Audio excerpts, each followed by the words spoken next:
இந்த வீடியோ பார்த்துருக்க எல்லாருக்குமே இந்த விஜய் அபிஷேக்கோட ஒரு ஸ்ட்ராங்கான வணக்கத்தை சொல்லிடுறேன். நம்ம டெய்லி ஒரு ஸ்டோரி சொல்லிட்டு இருக்கோம்ல. இன்னைக்கு எதை பத்தி பேச போறோம் அப்படின்னா பீகார் எலெக்ஷன். அதான் முடிஞ்சிருச்சு, அதை பத்தி இதுக்கு நான் பேசுறேன் அப்படின்னா ஒரு ரெக்கார்டு ஒருத்தவங்க அடிச்சிருக்காங்க. என்ன ரெக்கார்டு அப்படின்னா 25 வயசுல ஒருத்தவங்க எம்எல்ஏ இருக்காங்க. ஷாக்கிங்கா இருக்குல்ல. எனக்கும் கிட்டத்தட்ட 25 வயசு ஆக போகுது. நான் இன்னும் வெட்டியாக சுற்றிட்டு இருக்கிறேன். ஒருத்தவங்க எம்எல்ஏவே ஆகிட்டாங்க. எம்எல்ஏக்கு என்னென்னு ஃபுல் ஃபார்ம் கூட தெரியாமல் பாதி பேர்லாம் இங்கே சுற்றிட்டு இருக்கோம். அது மட்டும் இல்லாமல் அதை பற்றி நம்ம என்ன பேச போகிறோம் அப்படின்னா அவங்களோட பேர் மைதிலி தாக்கூர். ஓகேவா? இப்போ அவங்க எப்படி அதுக்குள்ளே வந்தாங்க? அவங்க ஆக்சுவலாக அவங்க ஒரு சிங்கர். அவங்க யார், எப்படி அவங்க பிஜேபிக்குள்ளே வந்தாங்க, பிஜேபி எதுக்காக அவங்களுக்கு சீட்டு கொடுத்தாங்க, அவங்க எப்படி ஜெயிச்சாங்க அப்படின்றது தான் இந்த வீடியோவில் நான் ஃபுல்லாக டீட்டெயிலாக சொல்ல போகிறேன். ஸோ அவங்க எப்படி ஜெயிச்சாங்க, எப்படி பிஜேபிக்குள்ளே வந்தாங்க, யார் அவங்க அப்படின்றது நீங்கள் தெரிஞ்சுக்கணும் அப்படின்னா மறக்காம இந்த வீடியோ ஃபுல்லாக பாருங்கள். நான் உங்கள் விஜய் அபிஷேக், இது நம்ம ஜெம் டிவி.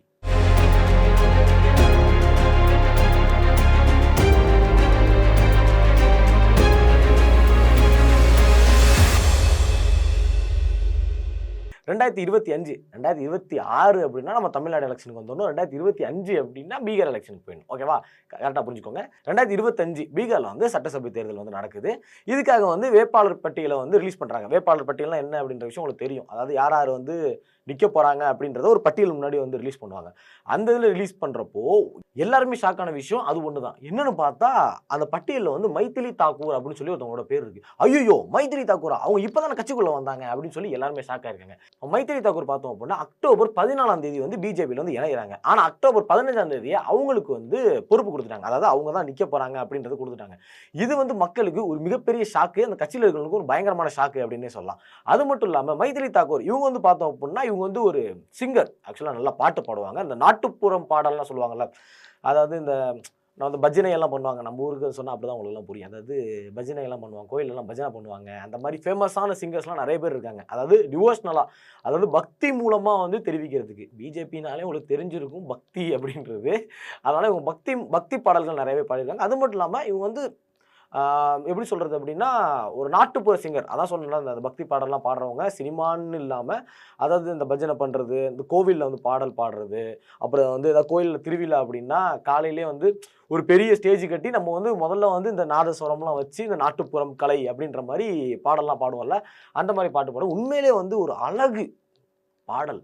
அவங்க பாடுற பாடல் உண்மையிலே ரொம்ப அழகு.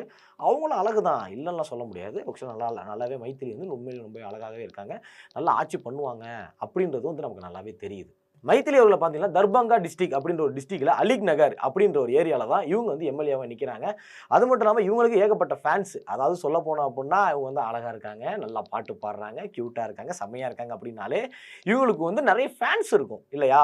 இப்போ நம்ம வீட்டிலே எடுத்துக்குவோமே, இப்போ இந்த நிறைய ஷோஸ், நிறைய ப்ரைவேட் சேனல்ஸ் எல்லாமே இந்த சிங்கர்ஸ்க்குன்னு சொல்லி ஷோலாம் நடத்துவாங்க. அதில் ஏதாச்சும் ஒரு பொண்ணு லட்சணமாக இருந்துச்சு அப்படின்னா நம்ம வீட்டில் அம்மா என்ன சொல்லுவாங்க, சே அந்த பொண்ணை பாடுற அவ்வளோ லட்சணமாக இருக்குது அப்படின்னு சொல்லுவாங்க. பா இந்த பொண்ணு எவ்வளோ அழகாக இருக்கால அப்படின்னு சொல்லிட்டு நம்மளும் பார்ப்போம் இல்லையா? நான் மட்டும் கிடையாது, எல்லாருமே பார்ப்பீங்க, நீங்களும் பார்ப்பீங்க இல்லையா? அந்த மாதிரி என்னை மட்டும் நீ பார்ப்பியா அப்படின்னு சொல்லி என்னை மட்டும் கமெண்ட்டில் திட்டக்கூடாது. ஓகேவா? நீங்களும் பார்ப்பீங்க. அந்த மாதிரி அவங்கள்ட்ட ஒரு மாதிரி ஒரு லட்சணமான முகம் அப்படின்னு சொல்லுவாங்களா, அந்த லட்சணமான முகம் அவங்கள்ட்ட இருக்குது. அதனால் அவங்களுக்கு ஒரு ஏகப்பட்ட ரசிகர் பட்டாளம் அங்கே இருக்குது அப்படின்னு சொல்லலாம். அதான் இவங்களை நிற்க வைக்கிறோன்னு சொன்னதுக்கு அப்புறமே ஓரளவு ஒரு வெற்றியை காண்றலாம் அப்படின்ற மாதிரி ஒரு ஐடியா தான். ஏன்னா அவங்க உள்ளே போனவங்க ஏகப்பட்ட ஃபேன்ஸ், ஏகப்பட்ட பேர் இவங்களை தன் மகளாக பார்க்க ஆரம்பிச்சிட்டாங்க. முக்கியமாக சொல்ல போனோம்னா அவங்கள தன் மகளாக பார்க்குறாங்க, நல்லா அவங்களுக்கு மரியாதை கொடுக்குறாங்க, நல்லா அவங்கள வரவேற்கிறாங்க. அப்படின்றப்போ பிஜேபிக்கு ஒரு மாதிரி ஒரு குஷியாச்சு. ஓகே, நல்ல ஆளை தான் செலக்ட் பண்ணி போட்டிருக்கோம், நம்ம கண்டிப்பாக இந்த ஆட்சியை பிடிச்சிடலாம் அப்படின்னு சொல்லியிருக்காங்க. அது மட்டும் இல்லாமல் இவங்க அதாவது மைத்திலி ஜாயின் பண்ண உடனே என்ன சொல்லியிருந்தாங்க அப்படின்னு பார்த்தோம் அப்படின்னா, அதாவது கட்சி என்ன சொல்லியிருந்தாலும் அதை நான் கரெக்டாக செய்வேன், கட்சி எந்த வேலையை சொன்னாலும் அதை நான் கரெக்டாக பண்ணுவேன் அப்படின்றத இவங்க கட்சியில் சேர்ந்த அப்போவே இவங்க தெரிவிச்சிருக்காங்க. அதுவுமே ஒரு பாயிண்டாக தான். ஆக்சுவலாக அவங்க முன்னாடி ஹிண்ட் கொடுத்துருக்காங்க, கட்சி என்ன சொன்னாலும் நான் செய்வேன் அப்படின்றது. அதாவது ஜாயின் பண்ணோடனே ஹிண்ட் கொடுத்துட்டாங்க. நம்ம தான் அதை புரிஞ்சுக்கலன்னு நினைக்கிறேன். அதாவது அக்டோபர் 14ஆம் தேதி ஜாயின் பண்ணி இந்த அறிவிப்பை கொடுத்துருக்காங்க. 15 அவங்களுக்கு இது கொடுத்துட்டாங்க. அதாவது இவங்க தான் நிற்க போகிறாங்கன்ற வேட்பாளர் பட்டியலில் இவங்க பேர் கொடுத்துட்டாங்க. அப்புறப்போ அவங்க 14ஆம் தேதி நமக்கு ஒரு இது கொடுத்துருக்காங்க. ஓகே, இவங்க எதுவும் சொல்கிறாங்க, பட் ஆனால் இவங்க இப்போ எம்எல்ஏக்கு நிற்க போகிறாங்க அப்படின்ற விஷயம் யாருக்குமே தெரியாது. பட் அவங்க நின்று இப்போதைக்கு ஜெயிச்சிருக்காங்க அப்படின்னு சொன்னால் கிட்டத்தட்ட 11,000 ஓட்டு வித்தியாசத்தில் ஜெயிச்சிருக்காங்க. அதாவது ஒரு யங்ஸ்டர் 25 வயசு பொண்ணு இப்போ எம்எல்ஏவை நின்றுருக்காங்க அப்படின்றது நமக்கு ஒரு பெரிய ஒரு ஷாக்கிங்கான விஷயம். ஆமாம், ஏகப்பட்ட நாட்டுப்புற சிங்கர்லாம் இருக்காங்களே, அவங்களாம் விட்டுட்டு இவங்களவே நிற்க வைக்கணும், இவங்க எப்படி ஒரு தெரிஞ்சிச்சு அப்படி தானே கேட்குறீங்க? அதுக்கு நான் சொல்லிடுறேன். அதாவது 2024 டெல்லியில் ஒரு நிகழ்ச்சி ஒன்று நடக்குது. அதாவது அவார்ட் ஃபங்க்ஷன் நடக்குது. தேசிய படைப்பாளி விருதுகள் அப்படின்னு சொல்லிட்டு ஒரு அவார்டு கொடுக்குறாங்க. கொடுக்குறாங்க. அந்த அவார்டில் வந்து மோடி அவரோட கையில் வந்து இவங்களுக்கு கலாச்சார தூதுவர் அப்படின்ற ஒரு அவார்டு வந்து கொடுத்துருக்காங்க 2024. அப்போவே வந்து மோடிஜி இவருக்கு வந்து பக்கத்தில் வந்தோடனே ஒரு வாசம் அடிச்சிருக்கும். ஓகே, ஒரு ஹிந்துவோட வாசம் எனக்கு வருது, ஒரு பக்காவான ஹிந்து வராங்க அப்படின்ற மாதிரி 2024 ஃபிக்ஸ் பண்ணிட்டாரா என்னன்னு தெரில. அதுக்கப்புறமா கொஞ்சம் இன்வால்வ் ஆகி இப்போ வந்து அவங்க எம்எல்ஏ ஆயிட்டாங்க அப்படின்னு சொல்லலாம். அது மட்டும் இல்லாமல் இவங்க ஏரியாக்குள்ளே வந்ததுக்கப்புறம், அதாவது இவங்க பிரச்சாரத்துக்கு ஓட்டு கேட்க போவாங்கல்ல, அப்போவே வந்து ஓரளவு க்ரௌடு வந்துட்டாங்க. இவங்களுக்கு நல்ல ஒரு அதான் சொன்னல, முன்னாடியே சொன்னல, அந்த அவங்கள வந்து மகள் மாதிரி பார்க்குறாங்க அப்படின்னு சொன்னல, அப்போவே வந்து தெரிஞ்சிச்சு கண்டிப்பாக அவங்க ஜெயிக்க தான் போகிறாங்க அப்படின்ற ஒரு விஷயம் தெரிஞ்சு போச்சு. ஓகே, இப்போ வந்து எதுக்காக வந்து இவங்களை செலக்ட் பண்ணியிருக்கணும் அப்படின்ற ஒரு சந்தேகம் இருக்குல்ல, எதுக்காக வந்து இவங்களை அந்த அலிக் நகருக்கு போட்டிருக்கணும் அப்படின்னா, மைத்திலி தாக்கூர். இவங்க யாருன்னா மைத்திலி தாக்கூர். தாக்கூர் நான் ஏன் தாக்கூரை வந்து அழுத்தி சொல்கிறேன் அப்படின்னா அவங்களுக்கு புரிஞ்சிருக்கும் அப்படின்னு நினைக்கிறேன். அதாவது பிஜேபி அப்படின்னு நம்ம எடுத்துக்கிட்டோம்னாலே இது வந்து ஒரு உண்மைதான். என்ன அப்படின்னா அங்கே வந்து மத அரசியல் பண்ணுறாங்க, ஜாதி அரசியல் பண்ணுறாங்க அப்படின்ற விஷயம் வந்து எல்லாருக்குமே தெரியும் இல்லையா? ஓரளவாக வந்து பிஜேபியை வந்து ஒரு குறிப்பிட்ட சமூகம் வந்து தாக்குறாங்க அப்படின்னா அவங்க வந்து மத அரசியல் பண்ணுறாங்க, ஜாதி அரசியல் பண்ணுறாங்க அப்படின்றது தான். அதே மாதிரி மைத்திலி தாக்கூர் வந்து அவங்க ஒரு தாக்கூர் ஃபேமிலி. ஸோ வந்து அந்த சமூகத்தோட ஓட்டை வாங்கணும் அப்படின்ற ஒரு நோக்கத்தில் தான் வந்து அவங்கள வந்து அந்த இடத்துல நிற்க வச்சது. அது மட்டும் இல்லாமல் என்னென்னு பார்த்தோம் அப்படின்னா 2020 வந்து பார்த்தோம் அப்படின்னா, அதாவது இந்த எலெக்ஷனுக்கு முன்னாடி உள்ள எலெக்ஷன், அது வந்து அலிக் நகர் தர்மங்கா ஸ்ட்ரீட்னு சொன்னல, அங்கே வந்து பார்த்தோம் அப்படின்னா கிட்டத்தட்ட 20 இடங்கள் வந்து 2020 வந்து ஜெயிச்சிருக்காங்க. 20 இடங்கள் ஜெயிச்சிருக்காங்க. இப்போ வந்து இவங்க மைத்திலி தாக்கூர் அந்த இடத்துல போடுறதுனால கண்டிப்பாக 5 இல்லைன்னா 8 இடம் வந்து நம்ம எக்ஸ்ட்ரா ஜெயிக்கலாம் அப்படின்னு சொல்லி போட்டது தான் அவங்க ஐடியா. அந்த ஐடியாவே அதிகமாகவே எக்ஸிக்யூட் ஆகிருக்கு அப்படின்னு சொல்லலாம். அதான் சொன்னல, அதாவது இந்த பிஜேபி கட்டமைப்புன்றது வந்து ஒரு பயங்கரமான ஸ்ட்ராங்கான கட்டமைப்பு. அதாவது அவங்க எப்படி அரசியல் பண்ணுறாங்க அப்படின்றது வந்து நம்ம எல்லாருமே பார்த்து தெரிஞ்சுக்கணும் அப்படின்னு தான் சொல்லலாம். ஏன்னா காங்கிரஸ் ஜெயிக்க முடியல, பிஜேபி ஜெயிக்கிறாங்க அப்படின்னா அவங்களோட பிளானிங்கு, அவங்க பண்ணுற எக்ஸிக்யூட் பண்ணுற விஷயம் எல்லாமே வந்து பயங்கரமாக இருக்கும். அதனால தான் இன்னமும் நார்த் சைடில் வந்து பிஜேபியோட கொடி மேலே பறக்குது அப்படின்னு சொல்லலாம். அதான் அவங்களோட பிளானிங். அவங்க மத அரசியல் பண்ணுறான், ஜாதி அரசியல் பண்ணலாம். ஆனால் வந்து அவங்க டக்குன்னு வந்து ஆட்சியை பிடிக்கிறதுக்காக அவங்க ஒரு விஷயமும் பண்ணிகிட்டே இருக்காங்க. அது வந்து ஒரு டிஃப்ரெண்டான விஷயம். இப்போ வந்து நீங்கள் சொல்லலாம், நீ வந்து ஜாதி அரசியலை சப்போர்ட் பண்ணுறியா, அவங்க சப்போர்ட்டாக நீ பேசுறியா அப்படின்னு. ஜாதி அரசியலை நான் சப்போர்ட் பண்ணல, ஆனால் ஜாதி அரசியலுக்கு அவங்க ஓட்டு போகிறது அவங்களோட தப்பு அப்படின்னா அதை பற்றி பேசுறது ஏன் தப்பு அப்படின்னு சொன்னீங்கன்னா அப்படி கிடையாது. ஏன்னா இப்போ ஜாதி அரசியல் அவங்க பண்ணுறாங்க அப்படின்னா அதை வந்து சப்போர்ட் பண்ணுறாங்க. இப்போ அந்த பொண்ணு எங்கள் கேஸ்ட் அப்படின்றதுனால தான் 10 பேர் ஓட்டு போட்டிருக்காங்க அப்படின்றப்போ வந்து பேசுறது வந்து தப்பு கிடையாது. அதை அப்போ நீங்கள் நிப்பாட்டணும் அப்படின்னா அது ஓட்டு போடுறவங்களை நிப்பாட்டணும். இந்த மாதிரி எங்களை விமர்சிக்கிறவங்களை வந்து கமெண்ட் செக்ஷனில் திட்டக்கூடாது. ஓகேவா? இப்போ வந்து பார்த்தோம் அப்படின்னா அந்த விமர்சனம் அப்படின்றது வந்து எல்லாத்துக்குமே இருக்கும். சினிமாவுக்கும் இருக்கும், கட்சிக்கும் இருக்கும், நாட்டுக்கும் இருக்கும், வீட்டுக்கும் இருக்கும், ரோட்டுக்கும் இருக்கும். அப்படின்றப்போ இப்போ 25 வயசு பொண்ணுக்கு வந்து எம்எல்ஏ சீட் கொடுத்து நிற்க வைக்கிறாங்கன்றப்போ கண்டிப்பாக வந்து எதிர்க்க தான் செய்வாங்க.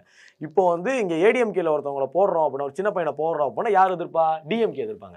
அந்த மாதிரி அங்கே பிஜேபி ஒரு வேலை பார்த்தாங்க அப்படின்னா யார் எதிர்ப்பா? காங்கிரஸ் எதிர்ப்பாங்க. அந்த மாதிரி 25 வயசு பொண்ணை வந்து எம்எல்ஏ கேண்டிடேட்டாக நிற்க வைக்கிறீங்க.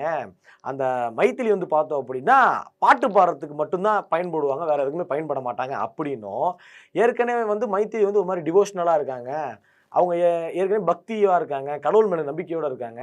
இப்போ போக போக போக போக போக அவர் மோடிஜி மேலேயும் நிதிஷ்குமார் இவங்க மேலேயும் வந்து பக்தி அதிகமாக இவங்களே கும்பிட ஆரம்பிச்சுவாங்க அப்படின்னு சொல்லி காங்கிரஸ் வந்து ஒரு மாதிரி நக்கலாகவே சொல்லியிருக்காங்க அப்படின்னா. ஆனால் அதை இவங்க மூக்க உடச்சிட்டாங்க அப்படின்னு சொல்லலாம். யார்? மைத்திலி.